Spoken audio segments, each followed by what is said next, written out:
Era 1976. Num contexto histórico, aquele ano ficou marcado pela violência que tomou conta do tradicional carnaval londrino de Notting Hill. Surgiu também, nessa época, uma espécie de estúdio compartilhado, em prédios inovadores com sistema de isolamento acústico e salas separadas.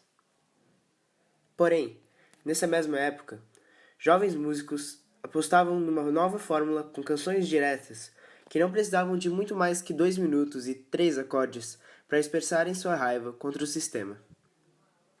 Logo, a imprensa musical abraçou essa causa e o punk rock chegou na Inglaterra com força máxima, criando grupos como The Damned, The Clash e os próprios Sex Pistols.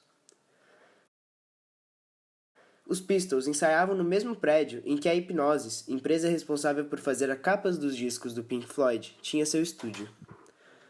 Os membros da Hipgnosis cruzavam direto com aqueles punks imundos nos corredores do prédio, até que, num belo dia, Johnny Rotten apareceu vestindo a camiseta do Pink Floyd, com o emblemático "Eu Odeio" logo acima do nome da banda. Powell se recorda. "Eu disse, você está me tirando?" E ele respondeu, "Sim, estou tirando você e toda essa que vocês tocam." Longe, mas não tanto, de tudo isso, Roger Waters, baixista do Pink Floyd, tinha vários cadernos em que anotava letras e ideias que surgiam em sua mente. Numa daquelas páginas, havia um rascunho para um projeto de filme, junto com vários desenhos de máscaras de animais. O enredo da peça tinha como plano de fundo um mundo em que 3 subespécies representariam a raça humana: os porcos tiranos, cachorros autocratas e ovelhas submissas, influenciado pelo livro A Revolução dos Bichos, de George Orwell. Apoiando essas críticas ao sistema, ao consumismo e à opressão, surgiu Animals. De acordo com Waters, para o mundo, esse disco seria um grande grito de raiva. Porém, internamente, o álbum foi um marco da divisão entre os integrantes, o que resultou em brigas e na consequente separação, anos mais tarde. Richard Wright dizia que Waters sempre os lembrava que não existia espaço para que outra pessoa escrevesse. Se eu encontrasse uma sequência de acordes, certamente a usaria.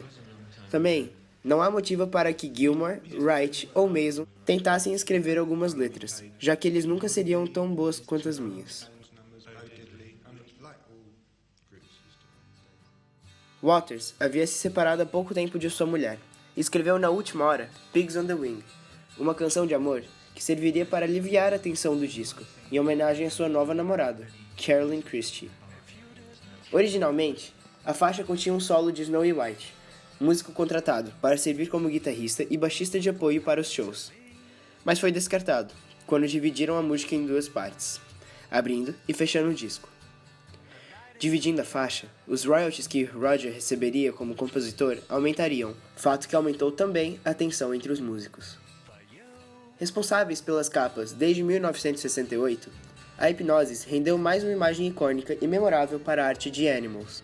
Num primeiro momento, Storm Thorgerson sugeriu 2 ideias, ambas rejeitadas pela banda. Uma criança segurando um ursinho de pelúcia, espiando seus pais fazendo sexo, e a imagem de patos presos por um prego na parede.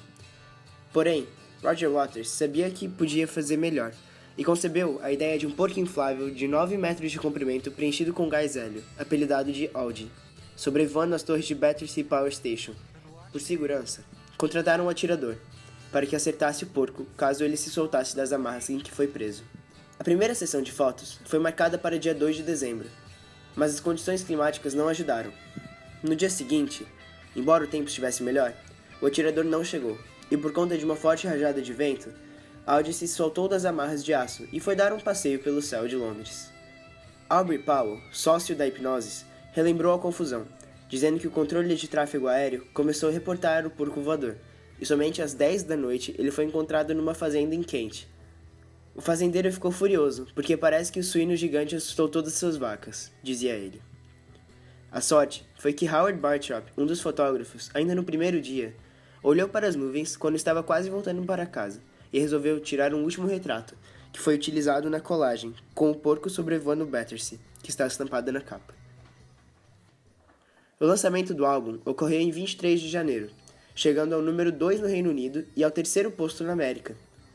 Não era esperado que vendesse tanto quanto Wish You Were Here, pois, de fato, com exceção de Pigs on the Wing, Esse era, de longe, o disco mais direto e cru da banda até então. Toda a turnê, no papel, parecia maravilhosa, mas ao seu decorrer, devido à grande quantidade de efeitos de palco, o grupo precisaria estar extremamente sincronizado com a equipe, o que não era o que acontecia. Para diminuir a frequência de erros, Waters passou a utilizar fones de ouvido que o ajudavam na parte musical. Porém, representavam uma distância da plateia cada vez maior. Concentrados e nervosos para não errar, todos tocavam de cabeça baixa, sem olhar para frente ou para os lados, o que começou a irritar o público. Em certo ponto da turnê, Rodgers começou a gritar números aleatoriamente durante a canção de Pigs. Só depois de algum tempo, os fãs perceberam que os números representavam quantos shows eles haviam feito até então, indicando uma contagem regressiva para o fim daquele tour infernal. Para piorar, sua saúde estava muito debilitada, até que minutos antes do show da Filadélfia, o médico deu a ele um relaxante muscular, e o efeito do remédio lhe causou dormência nas mãos, inspirando a letra de Comfortably Numb, presente no disco seguinte. Rodgers foi diagnosticado depois com hepatite. No show de Nova York, muitos levaram fogos de artifício, que seriam utilizados no dia seguinte, dia da independência dos Estados Unidos. Em meio a gritos de rock and roll, a plateia começou a soltar fogos para todos os lados durante a bela canção de amor Pigs on the Wing. O público se recusava a ficar quieto e prestar atenção na música, então Rodgers simplesmente gritou: "You stupid shut the f*** up!" No último show da turnê, durante Dogs, Waters se irritou com um homem específico, que, segundo o baixista, não parava de berrar sua devoção pela banda.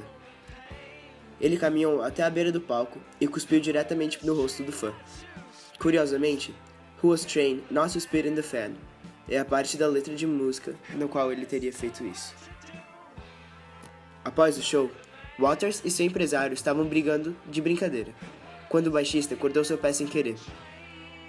Uma limusine estava à sua disposição e Roger, acompanhado de sua namorada e um amigo psiquiatra, foi rapidamente para o hospital.